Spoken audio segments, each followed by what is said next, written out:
Eléyìí tí a fẹ́ gbé yẹ̀wò lónìí ó níṣẹ́ ìṣẹ́gun ọ̀tá.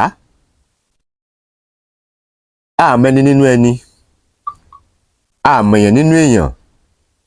Tá bá rí pé à ń láwọn àlá jákujáku àbí à ń ṣiṣẹ́ kan, iṣẹ́ yẹn ò lọ déédéé, ọjà kan là ń tà tó jẹ́ pé àwọn ajúnilọ wọ́n ti gbọ́wọ́ lé ọjà náà mọ́lẹ̀, àbí à ń ṣiṣẹ́ wọ́n ti gbọ́wọ́ lé iṣẹ́ náà mọ́lẹ̀. Àwọn kankan ń bẹ tí a lè ṣe fúnra wa tó jẹ́ pé tí a bá ṣe é, á dúpẹ́ fún Ọlọ́run látara nǹkan yìí. Níbikíbi tí bá tí wọ́n ń wò mí lónìí, àánú Ọlọ́run ọba kò ní fi wá sílẹ̀. Ojú tẹ́ fi ń wò mí, ojú náà ò ní fọ́ o, etí yín ò ní di. Báwo la ṣe máa ṣe nǹkan yìí?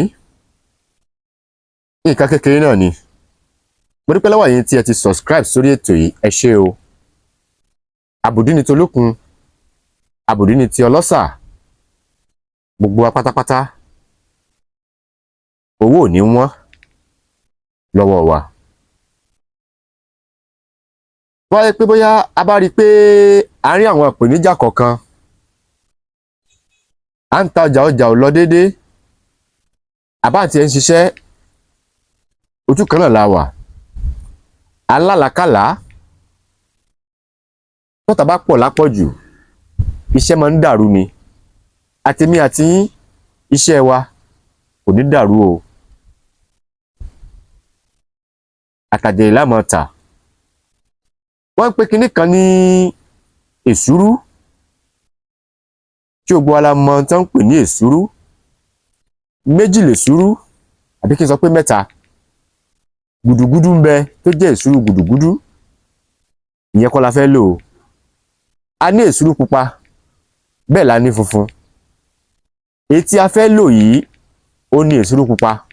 Bá mi wá èsúrú pupa, bá mi wá. A wá gé èsúrú yìí kéékèèké. A gé èsúrú yìí, a gé kéékèèké, ṣàtìgé kéékèèké. Ẹ bá mi kó sínú apẹ ìjóògùn. Bá mi fi odidi atare kan, ẹ fi sí i. Ẹ jẹ́ kí a jó o, kó di ẹbu. Ẹ má jẹ́ kó di eérú o, kó di èédú. Ẹ jẹ́ kí a lọ̀ kó kúnná dáadáa. Ṣé a ti lọ̀ tó ti kúnná? Mo dúpẹ́ lọ́wọ́ yín tí ẹ ti subscribe sórí ètò yìí, ẹ ṣé o. Mo dúpẹ́ lọ́wọ́ yín o. Ẹ ní wá owó tì. Ẹ̀yin tí ẹ ti subscribe tí ẹ kàn wò wá, ẹ dákun ẹ má wò wá lásán. N tá fẹ́ náà ni pé bá wa subscribe, bá mi share program yìí. Ẹ̀yin náà ò ní ṣe àṣedànù, gbogbo ṣe ń jẹ́ ti Elédùmarè. Ọwọ́ tẹ́ fi ń tẹ like, ẹ ní fọwọ́ yín gbé ọmọ sí. Ọwọ́ tẹ́ fi subscribe yẹn, ọwọ́ yín báyìí náà lẹ́ fi gba ẹ̀tọ́ yín. A ní fi ọwọ́ wa gbé ọmọ sí. Gbogbo ṣe ń jẹ́ ti Elédùmarè. Oṣù yìí, oṣù ayọ̀ ni ó jẹ́ fún wa o. Báwo la ṣe máa ṣe? Bí a ṣe máa ṣe náà ni pé tá bá ti jó nǹkan yìí, tá ti jó, ẹ jẹ́ ká dà sínú, a ti jó, ẹ jẹ́ ká lọ̀ kó kúnná. Bá mi dà sínú ike ọlọ́mọrí kan. Bá ti wá fẹ́ lò ó, ẹ bá mi wá àdá.